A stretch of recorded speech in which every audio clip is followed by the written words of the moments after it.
आज के इस खास विश्लेषण में हम एक ऐसे मुद्दे पर बात करने वाले हैं जो सच में आपको सोचने पर मजबूर कर देगा। सोचिए, 2024 का भारत, हमारी नई पीढ़ी यानी जेन ज़ी, आज शिक्षा और टेक्नोलॉजी में सबसे आगे है। हम लोग आर्टिफिशियल इंटेलिजेंस और स्पेस एक्सप्लोरेशन की बातें कर रहे हैं। लेकिन यहीं पर एक बहुत बड़ा और चौंकाने वाला विरोधाभास है। आज का ये युवा वर्ग भी कॉलेज कैंपस और सोशल मीडिया पर जातिवाद से जूझ रहा है। मतलब, आज के इस इतने आधुनिक युग में भी ये पुरानी व्यवस्था आखिर हमारा पीछा क्यों नहीं छोड़ रही है? चलिए, आज इसी को गहराई से समझते हैं। तो आज की इस चर्चा में हम क्या क्या कवर करने वाले हैं, बहुत संक्षेप में देखते हैं। सबसे पहले हम जानेंगे नई पीढ़ी और आधुनिक जातिवाद की हकीकत, फिर इसके ऐतिहासिक विकास को समझेंगे। उसके बाद अंग्रेज़ों के दौर का असर, फिर राजनीति और आरक्षण की आज की सच्चाई। इसके बाद विवाह और सामाजिक अलगाव पर बात करेंगे और अंत में देखेंगे कि इस जातिवाद का अंत आखिर कैसे हो सकता है। नई पीढ़ी और आधुनिक जातिवाद, 2024 की हकीकत। देखिए, अगर आपको लगता है कि जातिवाद सिर्फ पुराने जमाने की बात है, तो जरा रुकिए। यूपी में किसी दलित बच्चे के साथ होने वाला दुर्व्यवहार हो, या फिर गुजरात में सिर्फ चश्मा पहनने पर किसी युवा की पिटाई, ये बातें इतिहास की किताबों में नहीं लिखी हैं। ये आज हमारे और आपके आसपास के समाज की कड़वी सच्चाई हैं। 60,000।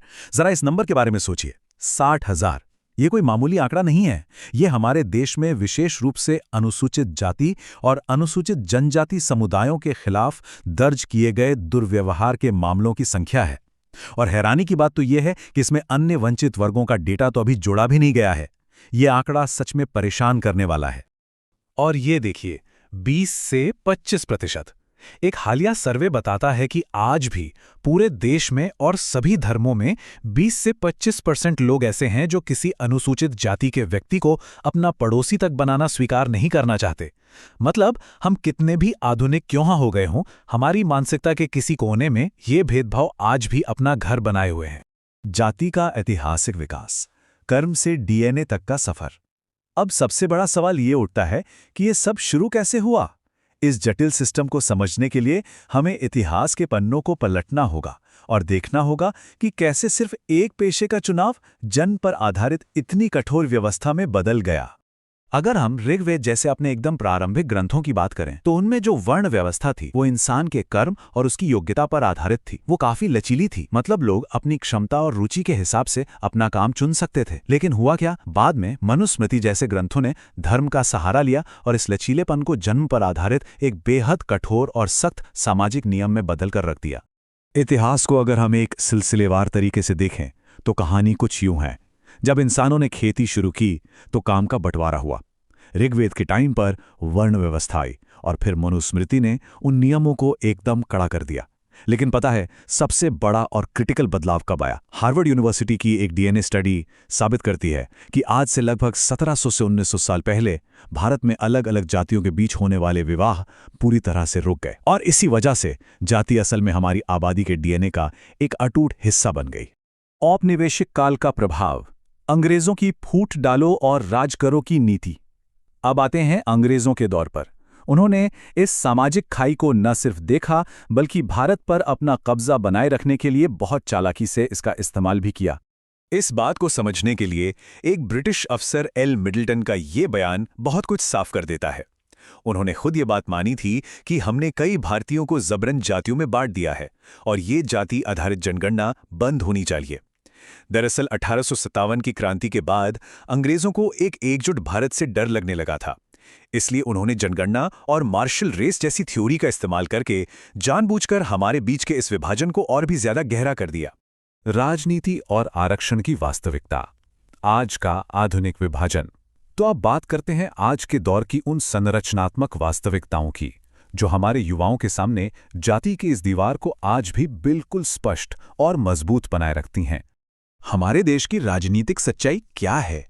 आज भी लगभग 30 से 40% भारतीय खुलेआम सिर्फ अपनी जाति के आधार पर वोट देते हैं। अब आप ही सोचिए, जब वोट जाति के नाम पर मिलेंगे तो नेताओं का भी तो यही स्वार्थ होगा ना कि वे इसे हमेशा एक बड़ा मुद्दा बनाए रखें। आज भी चुनाव में उम्मीदवार जाति देखकर ही तय किए जाते हैं और यहां तक कि जब सरकार बनती है तो मंत्रिमंडल का गठन भी इसी जातिगत गणित के आधार पर होता है। और यहीं से जुड़ती है आरक्षण की वो जटिल बहस जिसके दोनों पक्षों को पूरी निष्पक्षता से समझना बहुत जरूरी है। एक तरफ हमारे सामान्य वर्ग के युवाओं की कुछ जेन्युइन चिंताएं हैं, जैसे कि सीमित सीटें, बहुत ऊंचे कट ऑफ और बेरोजगारी का बढ़ता ग्राफ। वहीं दूसरी तरफ हमारे वंचित वर्गों की एक कड़वी जमीनी हकीकत है, पीढ़ियों से चला आ रहा शिक्षा का भारी अभाव, संपत्ति की गहरी असमानता और समाज में बराबरी तक पहुंचने के लिए जरूरी मदद की दरकार। हमारा आज का एक युवा हर कॉलेज परीक्षा, हर नौकरी के फॉर्म में इसी जाति का टकराव का सीधा सामना करता है। विवाह और सामाजिक अलगाव हमारे समाज की अदृश्य दीवारें। हम अक्सर एक ऐसे सीमित सामाजिक दायरे या बबल में रहते हैं जहां हमें इस बात का एहसास तक नहीं होता कि हमें कैसे अलग अलग हिस्सों में बांटकर रख दिया गया है। मिशिगन विश्वविद्यालय के एक दिलचस्प डेटा पर नजर डालते हैं। उन्होंने शादी ब्याह से जुड़ी 3 लाख से भी ज्यादा प्रोफाइलों का विश्लेषण किया और नतीजा, केवल 23% लोग ही अपनी जाति से बाहर शादी करने को तैयार दिखे। बाकी 77% लोग आज भी सख्ती से अपनी ही जाति में शादी करना चाहते हैं। और आपको बता दूं, असल जिंदगी में धरातल पर यह आंकड़ा इससे भी कहीं ज्यादा कम हो जाता है। और जानते हैं, ये जो सामाजिक अलगाव है, ये रातों रात या अचानक नहीं होता। ये एक पूरी की पूरी व्यवस्थित छटाई प्रक्रिया है, एक सिस्टम है। सबसे पहले एक स्कूल की भारी भरकम फीस ये तय कर देती है कि बच्चे किन लोगों के साथ उठेंगे बैठेंगे। फिर आपका रिहायशी इलाका तय करता है कि आपके पड़ोसी कौन होंगे। इसके बाद कॉलेज का माहौल और अंत में शादी, जो सर्कल को हमेशा के लिए लॉक कर देती है। जो हमें अक्सर अपनी एक निजी जीवन शैली का चुनाव लगता है ना, वो असल में समाज का बनाया हुआ एक बहुत ही गहरा फिल्टर है। जातिवाद को कैसे खत्म करें? आगे का रास्ता क्या है? अब इतना सब समझने के बाद सबसे बड़ा सवाल यही है कि आखिर इस दुष्चक्र को तोड़ा कैसे जाए। आइए अपनी अगली पीढ़ी के लिए कुछ एकदम व्यवहारिक और ठोस समाधानों पर बात करते हैं।